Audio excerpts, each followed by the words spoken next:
Bapak, Ibu, Saudara yang terkasih dalam Tuhan Yesus. Apa kabar pagi hari ini?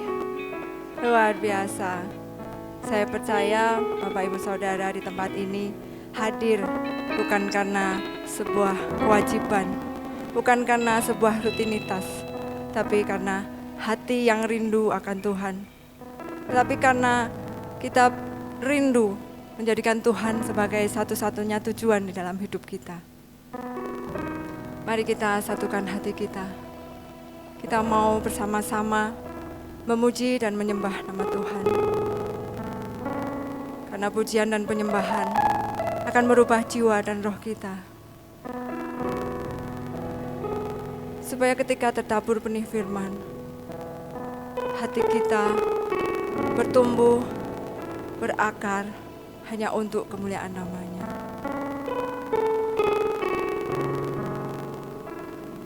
Terima kasih Yesus. Sungguh Engkau tidak pernah meninggalkan kami. Engkau tidak pernah sedetik pun melepaskan tangan kami. Terima kasih Bapa. Peganglah selalu tangan kami. Kami rindu untuk menjadi pribadi-pribadi yang tumbuh di dalam-Mu. Kami rindu pagi hari ini menjadi bagian kami untuk memuliakan nama-Mu saja. Haleluya. Bapak, Ibu, Saudara diberkati pagi hari ini. Amin. Amin. Mari kasih salam kanan, kiri, depan, belakang. Anda diberkati. Kita semua diberkati pagi hari ini. Hai, sorak-sorai buat Tuhan.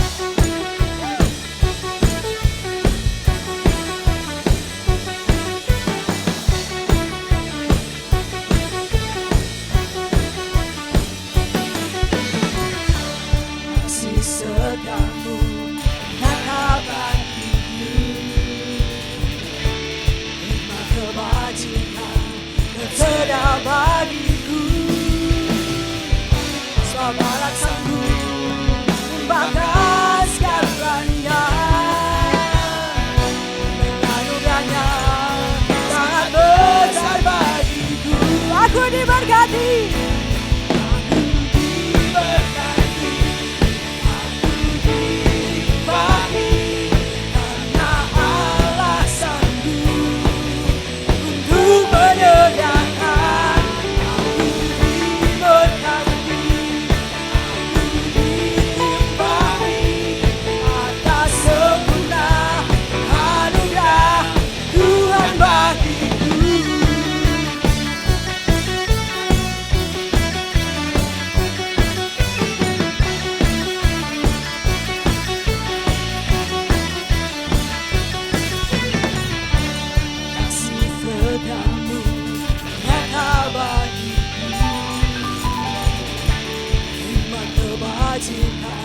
Tersedia bagiku,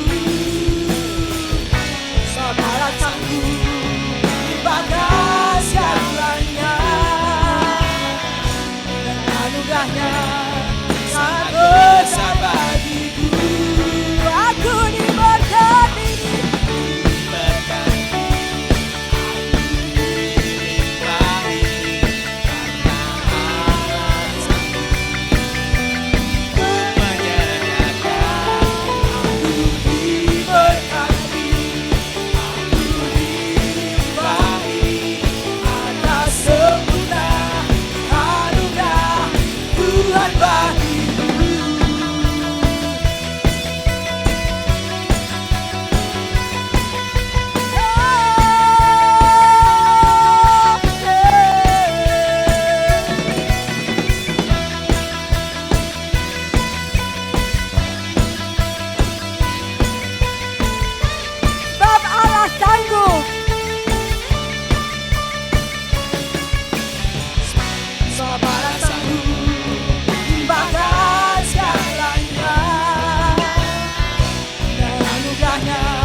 Bahkan segalanya.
tidak ada perkara yang tidak dapat kita tanggung. Karena Yesus Kristus, Allah Bapa, selalu menyediakan tangannya. Selalu menolong, tepat dan indah pada waktunya.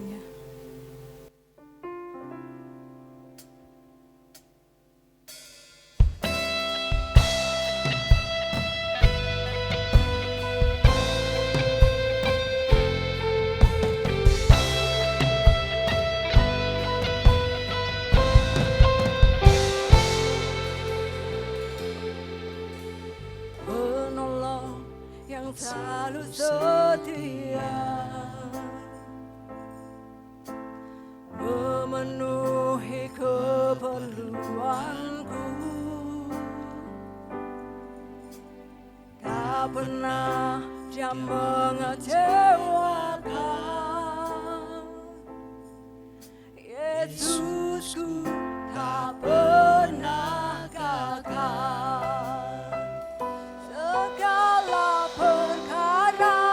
Dapat ku tanggung di dalam Dia yang memberi kekuatan. Tuhan Yesus penolong dan sahabat.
Mari kita siapkan hati kita untuk menerima benih firman Tuhan.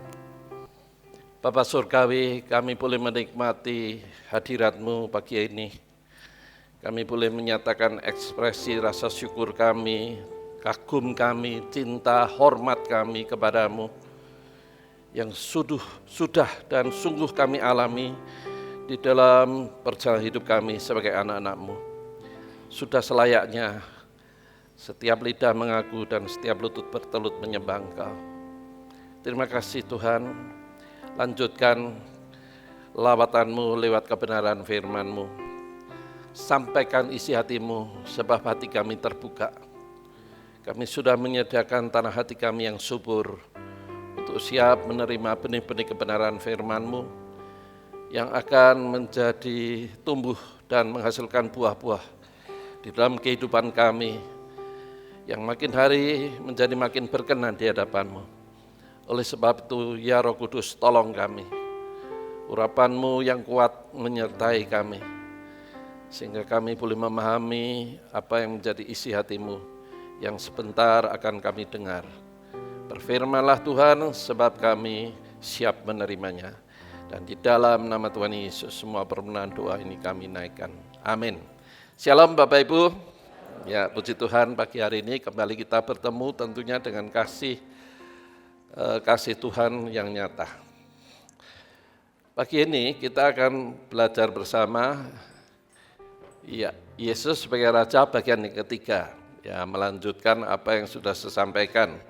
Nah, dasarnya dari mana? Dari ini, belajar Wahyu pasal pertama ayat 4 dan 6 yang berkata demikian. Dari Yohanes kepada 7 sidang jemaat yang di Asia kecil, kasih karunia dan damai sejahtera menyertai kamu dari Dia yang ada dan yang sudah ada dan yang akan datang, dan dari ketujuh roh yang ada di hadapannya. Ayat 5, dan dari Yesus Kristus, saksi yang setia, yang pertama bangkit dari antara orang mati dan yang berkuasa atas raja-raja di bumi ini, bagi Dia yang mengasihi kita, yang telah melepaskan kita dari dosa kita oleh darah-Nya.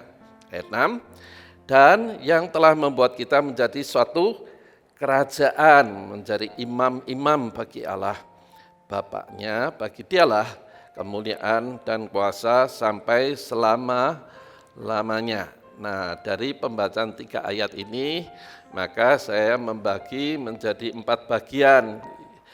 Bagian pertama adalah dari Dia yang ada dan yang sudah ada dan yang akan datang, ketujuh roh yang di hadapannya. Itu sudah saya sampaikan beberapa waktu yang lalu. Jadi gereja itu harusnya lewat khotbah Tuhan Yesus di atas bukit di Matius 5 ayat 48, gereja itu harus sempurna, teleios. Nah, sempurna seperti apa? Artinya kan gereja menjadi seperti yang Tuhan mau. Bukan gereja. Kita ini kan gereja, church, eklesia, sekumpulan orang percaya. Harus sempurna. Sempurna standarnya apa? Standar dari Tuhan. Nah, Tuhan menginginkan setiap kita ini maksimal. Kata sempurna di sini adalah maksimal dalam kapasitas kita masing-masing, yang tentunya berbeda. Nah, saya memberi gambaran pada waktu itu di dalam 2 Timotius pasal 2 ayat 21-22 yang menjelaskan di dalam rumah itu ada banyak perangkat atau alat-alat dari emas, perak, dan seterusnya. Itu artinya hidup kita ini bisa menjadi hiasan.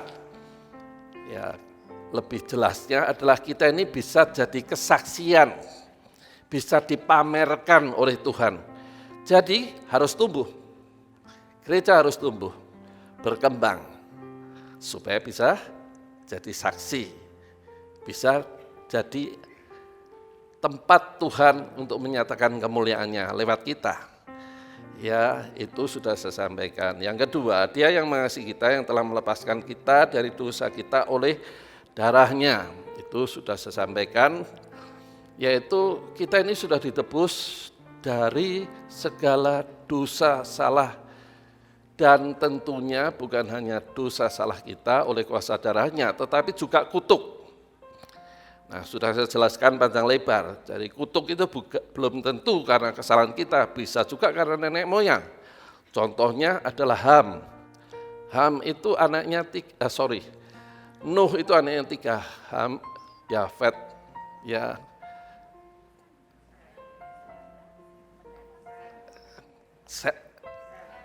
Sem, Ham, Yafet. Nah, ingat tapi tidak bisa keluar. Istuwir, payah tenan. Tidak apa-apa, terima apa adanya. Nah, Ham itu dikutuk sampai menjadi bangsa. Salah satu keturunannya namanya Kanaan. Kanaan itu menguasai daerah dan akhirnya itu menjadi 7 bangsa dan harus dimusnahkan. Contoh lain lagi, saya menyampaikan tentang Yeriko. Yeriko itu sudah dibangun dengan oleh seorang Hil namanya, membayar Abiram dan Segub, anak sulung dan anak bungsunya sebagai dasar meletakkan kota Yeriko. Tetapi kenyataannya penduduk kota Yeriko tetap keguguran. Maka airnya itu dikuduskan oleh hambanya Nabi Elisa. Telah kukuduskan, jadi harus ada perkataan. Kita tahu bahwa ada masa lalu yang perlu diselesaikan. Memang masa lalu itu bisa diselesaikan dengan sendirinya kalau kita menghidupi firman. Karena firman itu memerdekakan. Masalahnya kita ini, nah nanti akan kita bahas, apakah kita ini menjadi pelaku firman atau tidak. Kalau enggak, ada bayang-bayang kutuk yang mengejar. Sehingga tidak bisa menghasilkan seperti yang kita inginkan. Dan Tuhan, bukannya Tuhan tidak maha kuasa, Tuhan itu kan hidup dalam standar kebenarannya. Jadi kalau kita tidak hidup dalam kebenarannya, ya tidak akan menikmati apa yang Tuhan janjikan. Jadi masalahnya di situ. Kita sudah pelajari. Bagaimana Pak? Untuk mengatasi itu semua, jadikan Yesus sebagai Raja. Nah, sekarang kita masuk ke bagian ketiga, menjadi imam bagi kerajaan. Dan yang terakhir, besok bulan Juli adalah bagi dialah kemuliaan kuasa sampai selamanya. Nah, kita bahas sekarang poin yang ketiga. Kita menjadi satu kerajaan, menjadi imam bagi Allah. Nah, kenapa? Karena ini kan bahasa ini pada waktu itu kan tidak ada pemerintahan republik, itu adanya kerajaan. Jadi Tuhan menggambarkan supaya bangsa Israel itu bisa paham seperti apa umat yang dipanggil ini. Ya, dari gelap kepada terangnya yang ajaib itu seperti apa maunya Tuhan. Apakah hanya menyelamatkan keturunan Abraham, karena yang pertama kali dipanggilkan Abraham, dan Israel itu kan anak keturunan Bapak Abraham. Nah, apakah hanya sekedar dipanggil untuk mengisi tanah Kanaan? Tidak, tapi menjadikan Yesus sebagai Raja. Ya, hidup dalam Kristus adalah sebagai imam untuk melayani Raja di atas segala raja. Nah, sampai di sini nangkap kan? Sudah enggak kita melayani Tuhan? Nah, melayani Tuhan seperti apa Pak? Apakah dari pendeta? Enggak, melayani kehendaknya. Melayani kehendaknya, tahu belum kehendaknya? Nah, dari sini kan bisa tahu. Kehendaknya belum tahu, apalagi melayani kehendaknya. Jadi melayani Tuhan itu adalah panggilan. Jadi siapa yang menjadi raja? Tuhan atau aku? Nanti kita lihat. Ya, Tuhan itu memanggil sejak zaman perjanjian lama, ditulis dalam Keluaran 19 ayat 6, aku akan membuat engkau kerajaan imam yang melayani Yesus Tuhan. Pada waktu itu bangsa Israel tidak berani menyebut Tuhan itu YHWH, tapi Adonai. Jadi dipanggil adalah untuk menyembah dan melayani kehendak Adonai. Itu sudah ditulis sejak pertama kali. Ya, penulisnya adalah Musa, ya Keluaran Itu penulisnya adalah Musa menjelaskan hal itu. Jadi kamu dipanggil adalah untuk melayani Tuhan, melayani kehendaknya. Nah, dalam perjanjian baru kan sama kan yang ditulis dalam 1 Petrus 2 ayat 9. Kamulah bangsa terpilih, imamat yang rajani untuk melayani raja di atas segala raja. Maka Tuhan akan menyertai dengan kasih dan kuasa. Kasih terjemahkan apa? Luas. Nanti saya akan singgung sedikit di bulan Juli nanti ya. Jadi kasih itu artinya kan yang terbaik, semua yang terbaik. Ambil contoh aja lah, orang tua yang baik itu pasti kasihnya kepada anak keturunannya memberi yang terbaik, termasuk makanannya. Misalnya masak ikan, udahlah orang tua terima makan yang kepalanya aja lah. Tubuhnya yang penuh daging itu berikan pada anaknya. Itu dunia seperti itu. Nah, Bapak kita ini kan Bapak yang pengasih penyayang, mengasihi kita pada saat kita dalam kondisi berdosa. Setelah kita statusnya sebagai anaknya, mosok kasihnya tidak dinyatakan, harus dan pasti dinyatakan. Ya, lewat proses tentunya, seperti yang dikatakan dalam Roma pasal 8. Ya, ayat 31, 32 sampai muncul Roma 8, 37.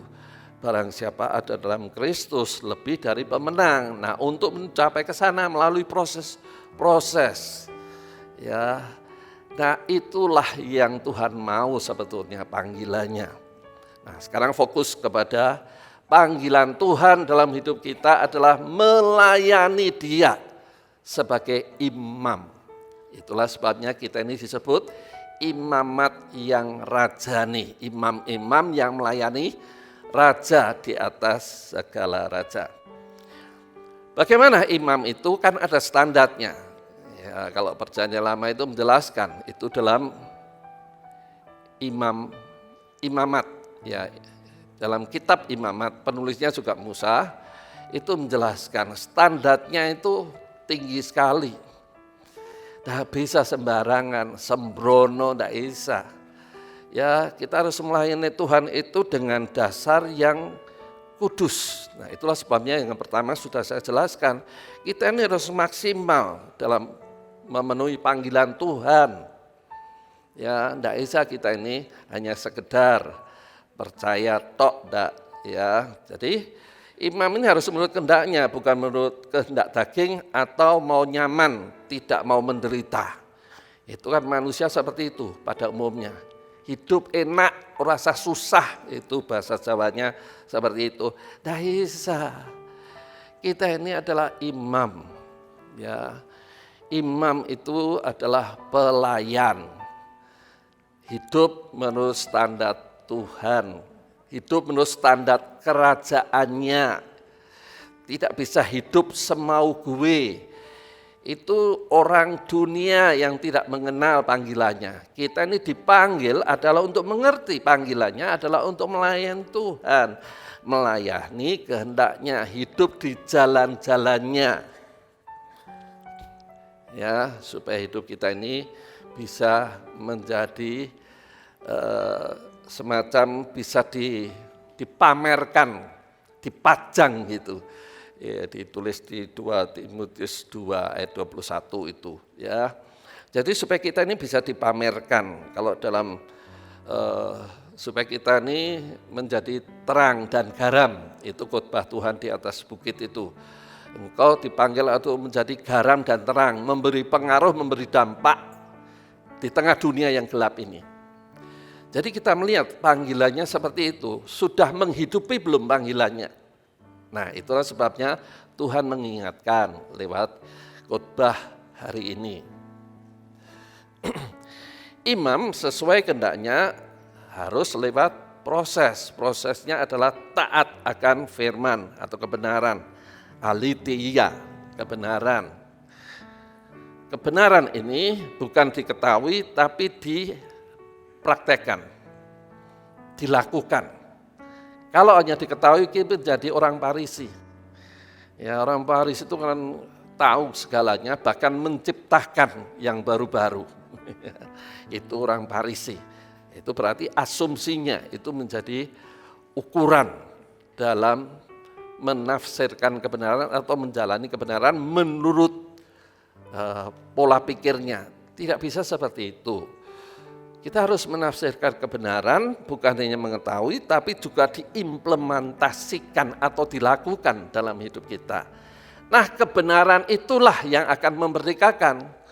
Apa hasilnya? Buah-buah. Maleh, ya berubah. Jadi kekristenan itu bukan lamanya, kekristenan itu bukan banyak pengetahuan tentang isi Alkitab, tapi kekristenan adalah melakukan firman, menghasilkan buah-buah, yaitu terjadi transformasi.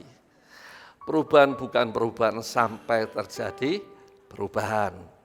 Itu yang membuat kita bisa memahami tentang standar yang Tuhan mau dalam hidup kita sebagai imam itu. Kalau enggak ngerti. Mungkin ngerti tapi menutup diri atau menolak lah. Walaupun tahu tapi menolak. Kenapa? Karena cara berpikirnya adalah aku tidak nyaman kalau seperti ini. Aku bos. Masa aku diperintah, misalnya aku suaranya apik, diperintah sama koordinator pujian. Aku bos diperintah karo pegawaiku. Jadi merasa tidak nyaman. Daisa seperti itu artinya kan akunya masih dominan. Sopo aku, sopo kowe, sopo kowe. Kowe iki kan beng awu, debu tanah. Nah, kesadaran itu muncul kalau dia memahami firman. Kalau tidak memahami firman hanya mengetahui, ya dia tidak akan taat. Tidak mau tunduk, ya, tidak mau tunduk kepada pimpinan. Koordinator, ya maunya ngatur dan tidak mau diatur. Nah ini kan aku semua itu, sumbernya kan aku, sopo kowe, ya. Itu kan sumbernya di situ. Itulah yang menyebabkan kenapa seorang tidak tumbuh dewasa rohaninya.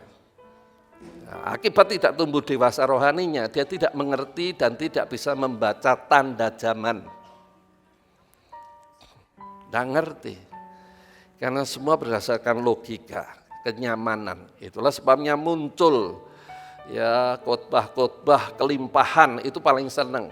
Rekuduk pindah ke sana karena nyaman gitu ya. Jadi merasa hidup ini ya harus dinikmati. Tuhan mengatakan bahwa kamu bisa menikmati, tetapi dalam batas tertentu.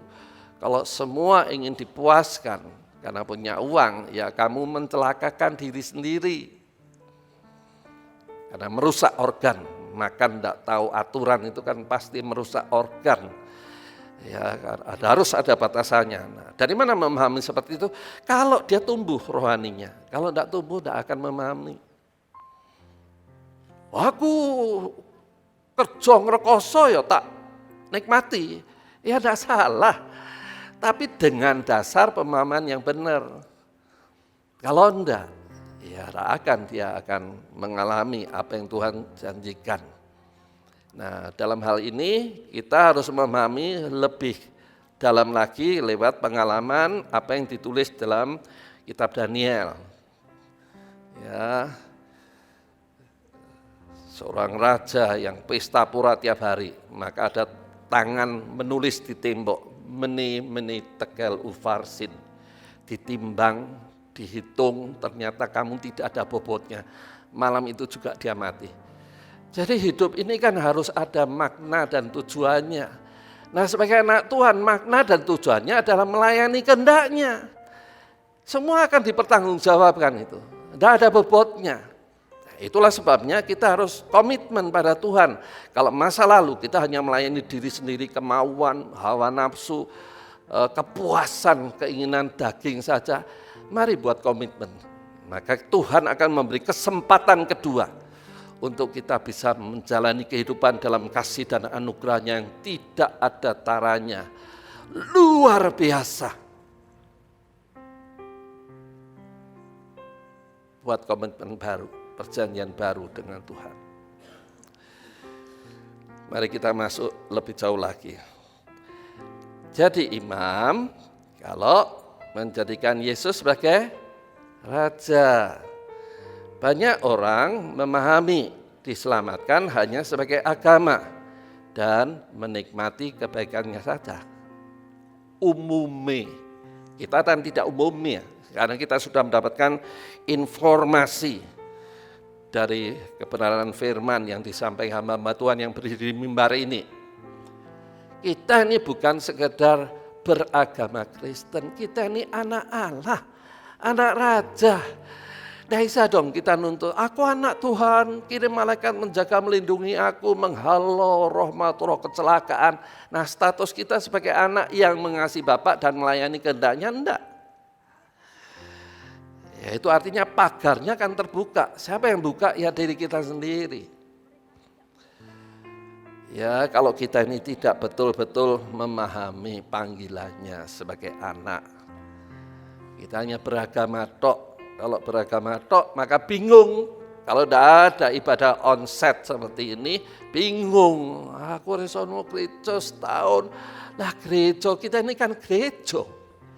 Tidakkah engkau tahu bahwa kamu itu bait Allah, tempat tinggal roh Allah. 1 Korintus 3:16.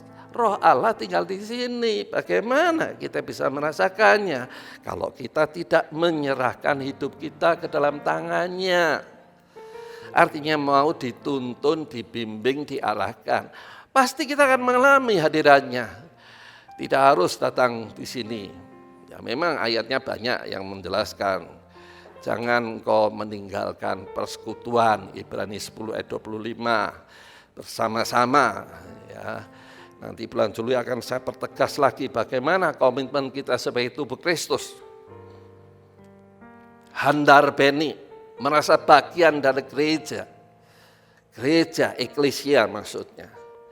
Pernahkah kita saling mendoakan? Pernahkah kita mendoakan secara spesifik? Itu kan urusan Pak Pendeta. Ya benar, otomatis lah Pak Pendeta nek ngerti kebenaran mesti mendoakan jemaatnya, menangisi. Tapi kita sebagai tubuh Kristus kan kepalanya gereja Yesus. Kita pernah tidak menangisi teman-teman kita yang susah? Atau kita minta memperhatikan diri kita saja? Tidak pernah memikirkan orang lain? Itu artinya kan belum menjadi bagian tubuh Kristus. Jadi kita memahami sampai sejauh ini. Kita dipanggil adalah untuk menjadi berkat. Bagaimana menjadi berkat? Ya dibentuk dulu lewat kebenaran firman, wawasannya terbuka. Oh, ternyata aku ini anak Allah yang terhisap dalam tubuh Kristus, yaitu eklesia. Nah, kalau eklesia ini betul-betul solid, maka kuasa alam maut pun tidak bisa menyentuhnya. Itu dikatakan dalam Matius 16 ayat 18. Jadi tidak bisa, demi terus dulit setan ora doyan, itu betul terjadi. Kenapa? Karena urapan kepala gereja, Yesus itu kepala gereja, akan mengalir, menudungi, berlapis-lapis itu. Nah, termasuk melindungi dari kuman virus bakteri, COVID, sekarang muncul lagi, meningkat lagi, ya ribuan. Karena ada varian BA4, BA5. Nah, dari sini kita harus menyadari kalau saya tidak menyampaikan hal ini ya saya salah di hadapan Tuhan. Karena memang saya ini penyambung lidahnya Tuhan. Jadi kita memahami definisi sebagai anak Tuhan itu ya terhisap sebagai bagian tubuh Kristus. Nanti kita bahas lebih jelas lagi nanti bulan Juli ya. Sedangkan setelah kita dipanggil, dibenarkan, maka roh dan pikiran kita dibersihkan oleh kebenaran dari pengaruh masa lalu, baru dibawa dan mengalami hidup yang dimuliakan. Jadi kita harus mengalami perubahan, melompat dari komunitas yang tidak memahami. Sebelahnya itu adalah ikan itu ya. Kita harus masuk meningkat kepada kehidupan yang real. Ada perubahan, ada transformasi, itu maksudnya. Kalau masuk ke situ, wah tidak takut apapun. Kok setan, urip itu, lihat aja burung di udara Tuhan pelihara. tidak mencangkul, tidak punya lumbung, mosok kita anaknya Tuhan tidak pelihara. Kalau tidak dipelihara, ada sesuatu yang salah tentunya. Dan jangan menyalahkan siapa-siapa, introspeksi. Introspeksi sejauh mana kita memenuhi panggilan Tuhan dalam hidup kita. Nah, ditunjukkan kalau kita mengenal Tuhan dengan baik dan benar, itu pasti ada sikap memuja Tuhan. Kalau worship leader berdiri di sini pasti melihat jemaat yang nyanyi atau tidak. Lagunya anyar-anyar, ora iso, bukan masalahnya ora iso, ora gelem ajar. Cobalah dikasih kartu ATM. Ya apa ki, aku wis duwe. Iki isine miliatan. Pine sok piye? Piye? Kan mesti tahu, ingin tanya kan, supaya bisa membuka, mengakses dana yang miliatan lewat ATM. Nah, pujian itu sebetulnya adalah akses untuk menerima berkat dari kerajaannya. Dikatakan dalam Yesaya. Pintu gerbang surga dibuka dan berkatnya dicurahkan lewat pujian. Banyak orang tidak mau nyanyi, suaraku fales, ketutupan karo musiknya, percayalah. Tuhan itu melihat hati, bukan melihat suara. Kalau sudah suaranya bagus, ya pasti dia akan dipakai menjadi alatnya untuk memuliakan, menjadi worship leader, menjadi singer. Ya, seperti itu. Ya, masalahnya hidup kita ini memuja dia enggak. Kalau memuja kan pasti ingin menceritakan segala kebaikannya.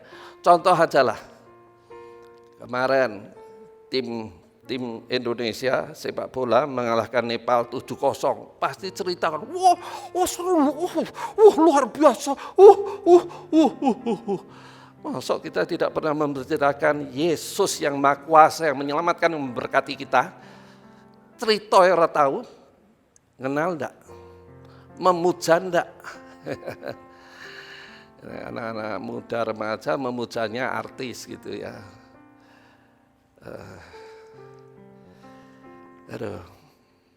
Jadi sikap memuja itu paling dasar itu adalah memuji dan memuliakan nama Tuhan, bermazmur. Nah, kata menyembah itu memang definisinya luas. Menyembah itu sebetulnya kan dalam roh dan kebenaran, itu yang utama. Ditulis dalam Yohanes 4 ayat 23, menyembah yang benar itu dalam roh. Roh yang sudah dibersihkan, tidak ada ikatan dengan ilah-ilah lain, Nogodino, Dino Kramat, Sasi Kramat, tidak ada itu. Itu artinya rohnya belum dibersihkan. Ya, rohnya dibersihkan oleh kebenaran. Itu ditulis dalam Efesus 4 ayat 23. Dan pikirannya, mindset, paradigma, falsafah hidupnya diubahkan selaras firman. Sehingga konsep masa lalunya ditinggalkan, ditenggelamkan, dan muncul konsep baru dalam roh dan pikiran yang jernih selaras firman. Jalani kehidupan pasti happy, senang-senang wae, enggak susah. Ya, meskipun mungkin dalam lembah kekelaman, tetapi tetap percaya gadamu dan tongkatmu menyertai. Tidak takut. Setiap orang mengalami namanya proses hidup dalam lembah kekelaman. Tapi gada dan tongkat Tuhan itu yang melindungi kita. Nah, pemahaman itu dimunculkan dari mana? Sikap kita, attitude kita terhadap Tuhan itu seperti apa? Sebagai raja atau sebagai pemenuh kebutuhan kita. Tuhan, aku nulis sing tulis ning Alkitab, nek ora terjadi aku ora Kristenan meneh. Loh, Tuhan kok diatur? Tuhan kok diancam? Siapa kita? Kita ini kan debu tanah. Bisa hidup. Ini karena ada roh Allah yang menghidupkan kita. Ya banyak seperti itu, ya bahkan sumbar sama saya. Kowe iki sapa? Tuhan kok diancam. Tuhan itu punya cara dalam menjalani kehidupan seutuhnya, dari pendidikan anak, dari masalah kesehatan, masalah keuangan, masalah penyembahan yang benar bagaimana, masalah melayani Tuhan yang benar standarnya seperti apa, semuanya ada ditulis dalam Alkitab. Berbicara masalah keuangan, sesuai enggak standar Alkitab? Milik Tuhan kita kemplang atau kita kembalikan? Ketika memberikan persembahan kolekte untuk biaya operasional gereja, kita memberikannya seperti kepada pengemis atau memberikan yang terbaik, sebagaimana kita memberi makanan yang terbaik aja. Kita beli makanan mungkin harganya 10.000, mungkin tidak habis karena terlalu manis, kita buangkan, tidak merasa iman kan. Bagaimana kita memberikan persembahan? Jadi masalah keuangan itu ditulis dengan jelas dalam Alkitab. Nah, kembali lagi ke sini. Bagaimana sikap memuja itu dimulai dari mengenal Tuhan dengan benar, sadar siapa dirinya, dibeli dengan darahnya. Kesadaran ini menghasilkan sikap hidup penuh hormat dan kasih.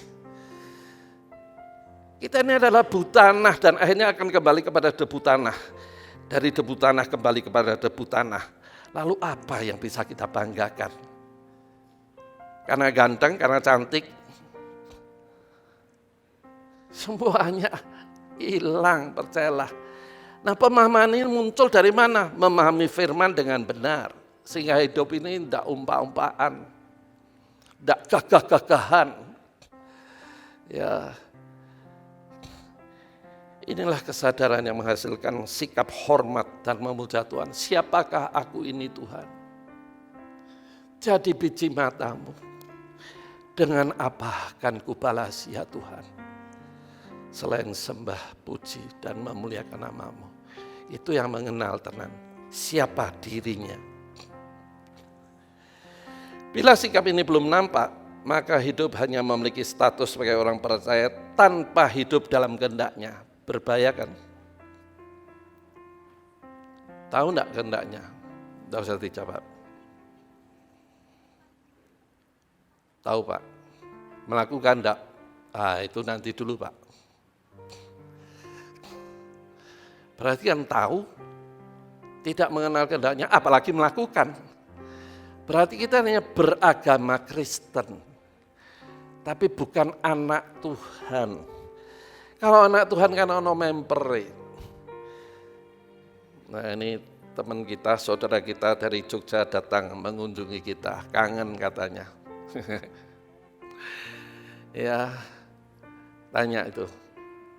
Mereka yang melayani di Kesultanan Jogja, dibayarin enggak? Sampai anak keturunannya tetap melayani sultannya. Masa melayani manusia seperti itu? Kesetiaannya, pengorbanannya. Ada salah satu media mengungkap paling 70-80 ribu per bulan. Tapi mereka hormatnya seperti itu. Masa juru selamat penebus hidup kita tidak ada hormat kasih. Kita tidak pernah memuja dia dengan segenap hati dan akal budi. Ya. Kita harus memahami siapa yang kita layan. Tuhan junjungan, Gusti, Tuhan, Lord, hormat. Sejauh mana kita hormat memuja Dia. Penyebab aku masih menjadi raja, itu penyebabnya. Firman yang didengar tidak dilakukan, tidak menyadari hidupnya masih bertentangan dengan kehendaknya. Karena tidak melakukan artinya bertentangan. Jadi kalau aku yang jadi raja itu ingin dipuja, disanjung. Mau kayak mainnya aku Aduh. Itu disebut mencuri kehormatan. Dan kita tidak boleh mensupport, mendukung seseorang mencuri kehormatan dengan memuji, hebat, luar biasa. Nah aku jempolnya papatnya tak tahu kabeh. itu sedang mencelakakan orang yang dipuji. Kita bisa melakukan semua itu kan karena anugerah. Nah, ngapain kita bangga dengan anugerahnya? Kita mensyukuri wajib. Ya, ingin diakui, disanjung, dihargai. Tidak perlu kita ini digambarkan dalam Lukas 17 ayat 7 sampai 11. Kita ini dolos, hamba yang tidak perlu minta ucapan terima kasih. Melakukan ini Tuhan mana upahnya, tapi Tuhan itu menghargai setiap apapun yang kita lakukan. Tuhan hargai. Petrus juga tanya itu sama Tuhan. Tuhan, aku sudah mengorbankan ini untuk apa? Bagaimana? Apa yang dapat aku dapatkan? Tuhan ngomong, selama kamu hidup, kamu akan menerima 30 kali lipat, 60 kali lipat, 100 kali lipat. Jadi apapun yang kita lakukan untuk memulihkan nama Tuhan itu tidak sia-sia. Tuhan perhitungkan, ada catatan di dalam buku kehidupan kita. Bukan terus kita melayani karena nunggu itunya. Diberikan atau tidak diberikan kita sudah bersyukur. Boleh melayani Raja di atas segala raja. Ya, kalau Matius pasal 25, 41, 42, 43, 44 itu mengatakan apapun yang kamu lakukan walau seteguk air Tuhan memperhitungkan. Artinya Tuhan itu melihat, Tuhan itu tahu. Apapun yang kita lakukan dengan kasih dan hormat, dengan sikap memuja Tuhan itu tidak sia-sia. Ya, jadi tidak perlu kita itu minta dihargai.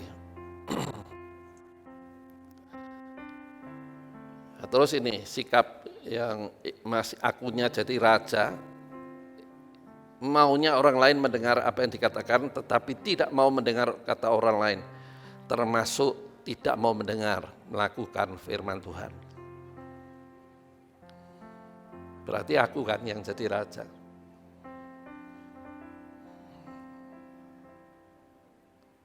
Ya, mari belajar rendah hati.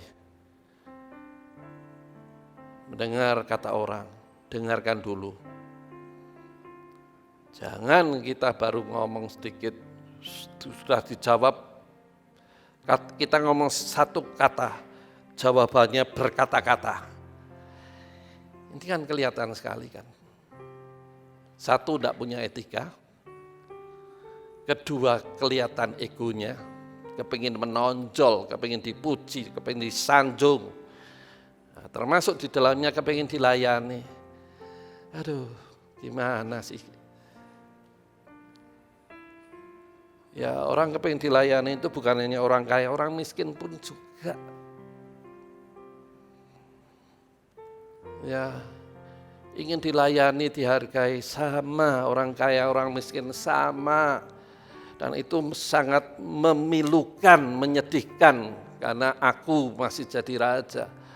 Harusnya kan segala hormat, pujian hanya bagi Tuhan saja. Maunya dikasih dan tidak pernah mengasihi. Maunya Tuhan juga mengasihi tapi tidak pernah mengasihi Tuhan. Tuhan, aku kan anakmu, kasih dong. Tapi wujud mengasihi Tuhan apa? Sudah dilakukan. Aku kan orang Deopopo. Bisa ngomong enggak? Bisa. Kenapa tidak mendoakan? Lewat doa-doanya pekerjaan Tuhan jadi berkembang. Hamba Tuhan yang berdiri di mimbar, semua pelayan Tuhan yang berdiri di mimbar itu diurapi. Karena doa. Jadi melayani itu tidak selalu harus ditampilkan doa. Memang tidak ada yang tahu, tapi Tuhan tahu. Dan Tuhan menghargai itu. Itu artinya kita berfungsi sebagai anak Allah yang mengerti siapa bapaknya. Yang menyadari siapa dirinya dan apa fungsi sebagai tubuh Kristus. Nah, kalau aku jadi raja, maka ini menghasilkan konsep Yesus hanya pemenuh kehendaknya. Yesus hanya pemenuh kehendaknya. Siapa kita ini?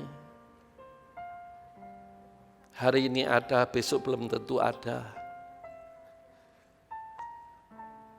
Yakobus 4 kan ngomong gitu kan. Hidup ini, Yakobus 4 ayat 14, hidup ini seperti uap. Hari ini ada, besok belum tentu ada. Kenapa selama kita ada tidak memuliakan nama Tuhan? Dengan sikap sebagai imam. Imam melayani raja di atas segala raja. Nah, kita melihat sekarang. Kalau betul Yesus menjadi raja dalam hidup dalam kebenaran, ada damai, ada sukacita. Mata rohani terbuka, jiwa jadi tenang. Mata rohani itu terbuka melihat, bukan apa yang dilihat mata jasmani, tapi mata rohani. Kalau mata rohani melihat, pasti jiwanya tenang. Aku tenang di dalam kepak sayap burung nasar. Walaupun lewat gelombang badai hidup, aku tetap terbang tinggi karena Tuhan yang menopang aku. Apa yang ditakutkan, apa yang dikhawatirkan. Kalau takut khawatir sih ngomong Gresulo aja itu, tidak kenal siapa Tuhannya. Selama saya hidup tidak pernah melihat orang mati kelaparan sebagai anak Tuhan karena tidak bisa makan. Tidak. Poso palingan berapa hari, tidak mungkin Tuhan biarkan. Tapi masalahnya status kita sebagai anak enggak. Atau hanya sebagai beragama Kristen aja. Dan memiliki kepastian. Ya, dipimpin itu sampai kekekalan. Jadi bukan hanya dalam dunia, tapi dalam dunia yang akan datang yang selama-lamanya. Punya keyakinan seperti itu enggak? Ya, kalau punya berarti kita mengenal Tuhan kita. Merasakan kasih kasih-Nya setiap hari. Saya merasakan kasih kuasa Tuhan setiap hari. Sehingga saya boleh ada sebagaimana saya ada berdiri di mimbar ini. Karena kasih dan kuasa menyertai. Dinyatakan. Dan Tuhan memandang saya masih bisa dipakai jadi alatnya. Yesus jadi raja, keluar. Ke dalam dirasakan keluarnya. Dunia orang dekat melihat perubahan hidupnya. Ada buah-buah hidup.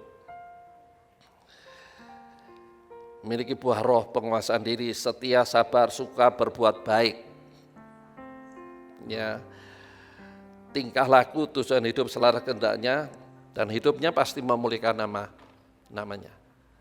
Halo, contoh nah itu kan memulihkan nama Tuhan. Ya. Kesimpulan, belum menjadikan Yesus sebagai raja, belum hidup dalam kehendaknya. Sebab yang jadi raja masih aku.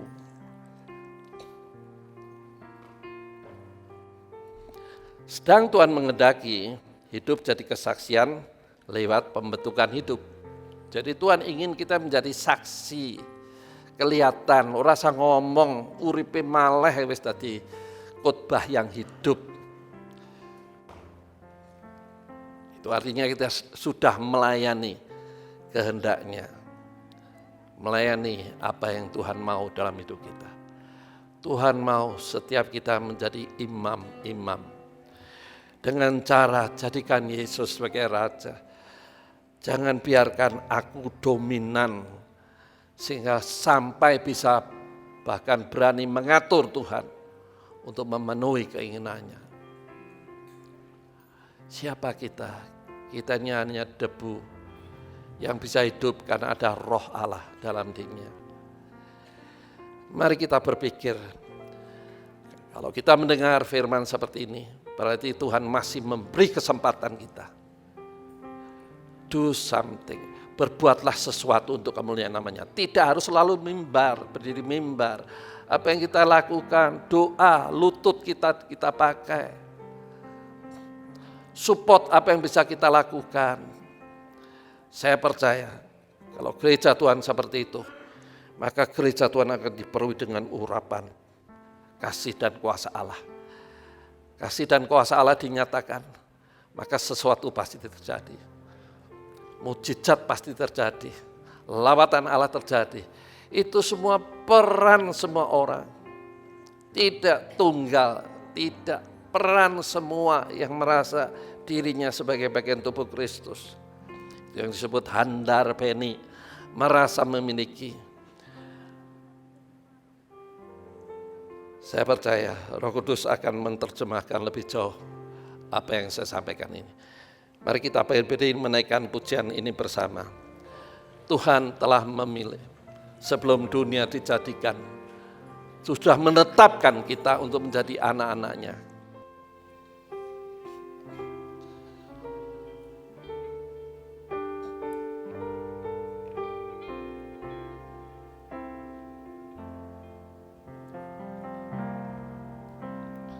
Kau telah memilihku sebelum dunia dibentuk. Betapa aku bersyukur padamu, ya Tuhan Allahku. Kau telah memanggilku sebagai alat kerajaanmu. Betapa aku bersyukur padamu atas perbuatanmu. Jadikan aku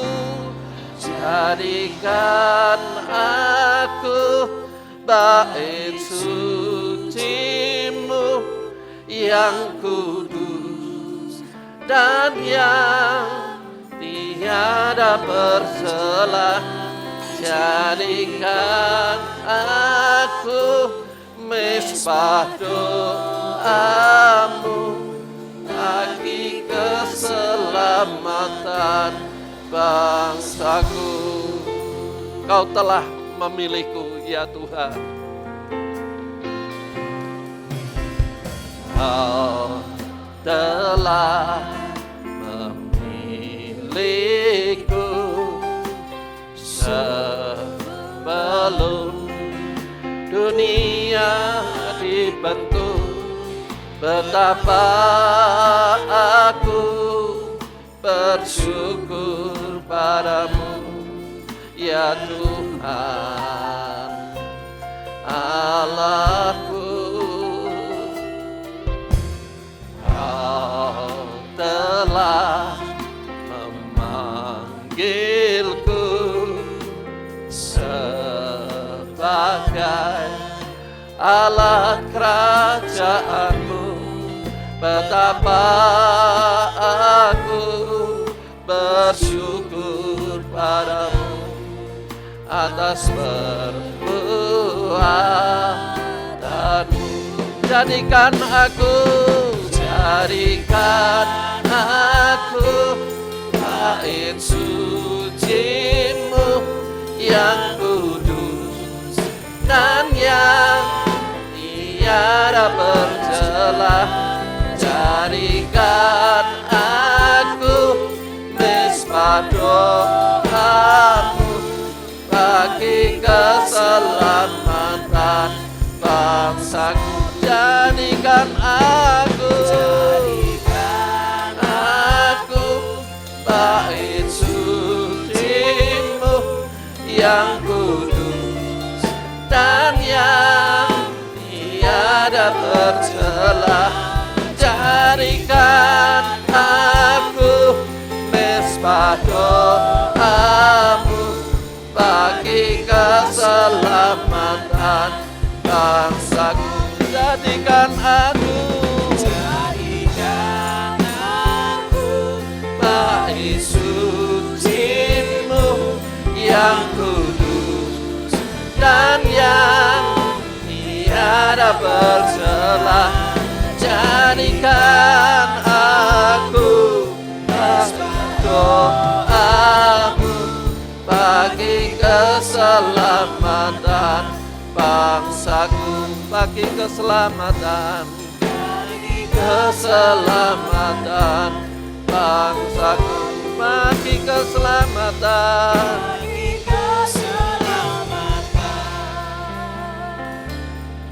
bangsaku.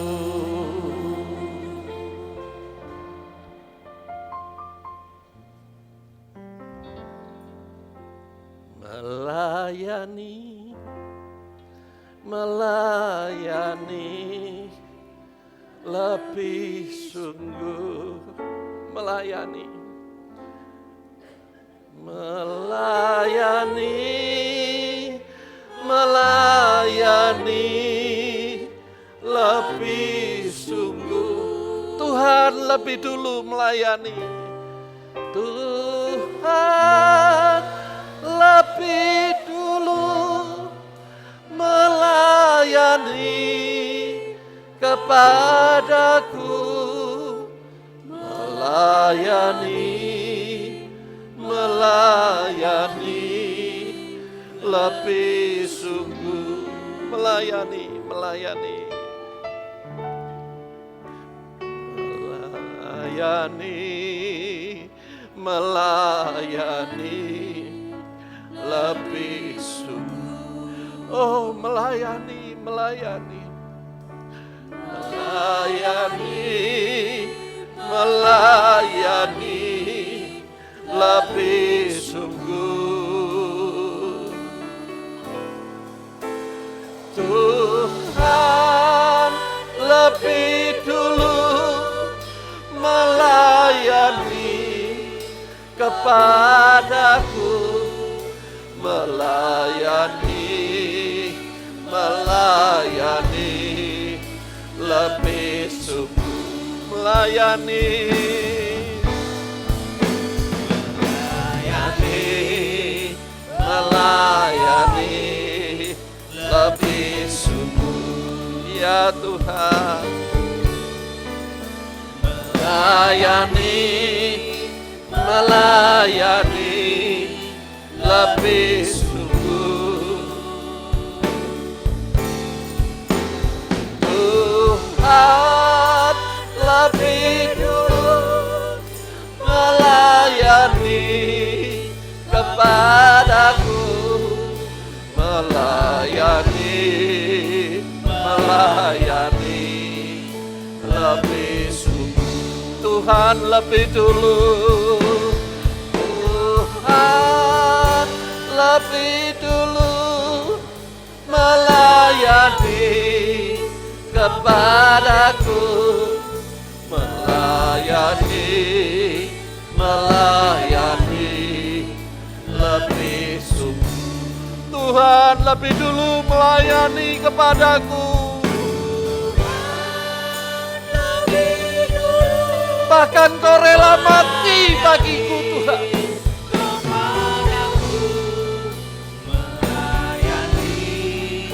Melayani, lebih sungguh. Tuhan Kau melayani, Tuhan lebih dulu melayani kepadaku, melayani, melayani, lebih sungguh.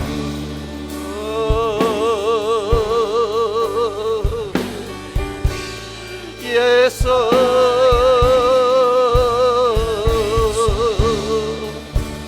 kami mengasihi-Mu, kami memuja-Mu, kami meninggikan nama-Mu, kami sanjung tinggi nama-Mu,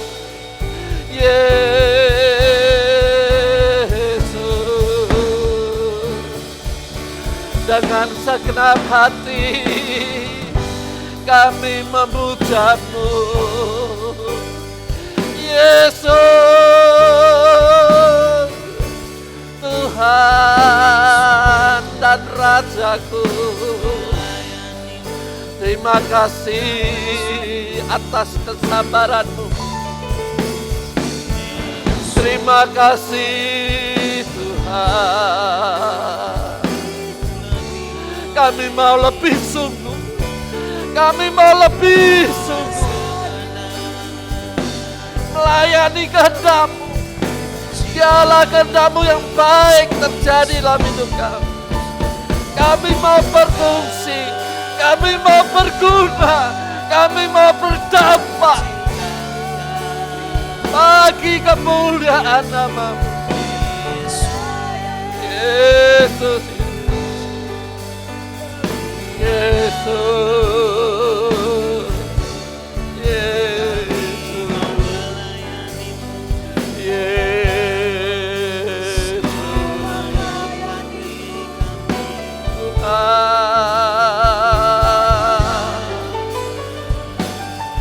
Jamah kami, ubahkan kami, perbarui kami dengan kasih dan kuasa-Mu.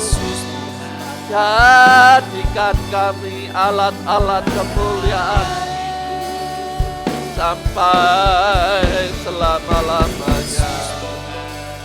Ya ralana mata karalana mata saka, kuralana mata sikiaralana mata, kiki aralana mata koralana sakaralana, kokokaralana mata karalana, kiki. Yesus, Yesus, kami mengasihi-Mu, kami memuja-Mu, kami memuliakan Yesus. Ya dalam mata Yesus. Yesus,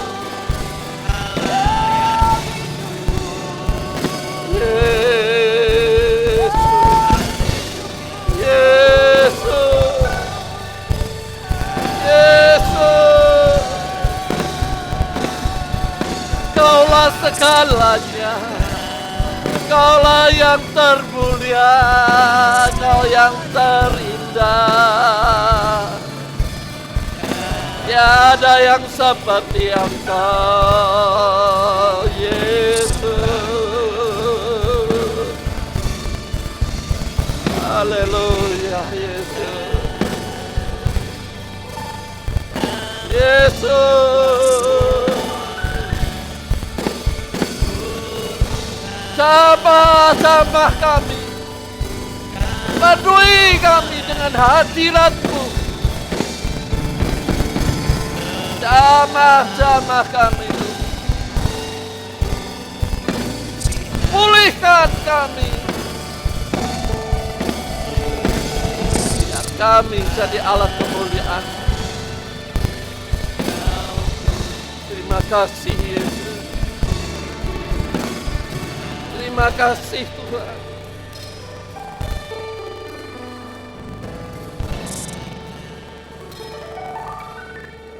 Yesus, Yesus. Terima kasih Tuhan. Terima kasih. Kami tahu hadirat-Mu memulihkan kami. Motivasi tujuan hidup kami berubah. Dan kami tahu Tuhan, betapa beruntungnya kami boleh mendengar firman-Mu yang mengingatkan akan panggilan-Mu dalam hidup kami. Kami dipanggil adalah untuk melayani kehendak-Mu. Sehingga hidup kami berubah dan kami boleh dipamerkan jadi kesaksian bahwa kuasa Allah yang sudah bekerja dalam hidup kami. Maka segala sesuatu yang baik, yang berguna pasti akan menyertai. Terima kasih Tuhan, kami terima firman-Mu dengan penuh ucapan syukur di dalam nama Tuhan Yesus. Setiap kita yang sudah diberkati katakan bersama saya, amin. Baik, kita akhiri pada ini, kita berdiri. Kita akan menerima berkat. Tuhan, kami mengucap syukur karena Kau sudah melawat kami, menjamah setiap kami, sehingga kami merasa beruntung karena hadir, bisa menikmati hadirat Tuhan, jamaah Tuhan, kuasa Tuhan, dan tentunya kebenaran firman Tuhan. Terima kasih Tuhan, kami percaya kami pulang dengan sukacita dan menjalani kehidupan dengan konsep pola pandang dan cara pandang yang baru. Oleh sebab itu tolong kami supaya kami tetap konsisten sebagai umat yang dipanggil adalah untuk melayani Engkau sebagai Raja di atas segala raja. Dan akhirnya setelah kami mengakhiri ibadah ini kembali ke tempat kami masing-masing, baik yang di dalam kota maupun yang akan keluar kota, kami tahu sebagai anak Tuhan, kami mendapatkan pengawalan yaitu malaikat yang melindungi, menjauhkan roh maut, roh kecelakaan yang menghadang di jalan, sehingga kami semua boleh tiba di tempat tujuan kami masing-masing dengan selamat tak kurang suatu apapun.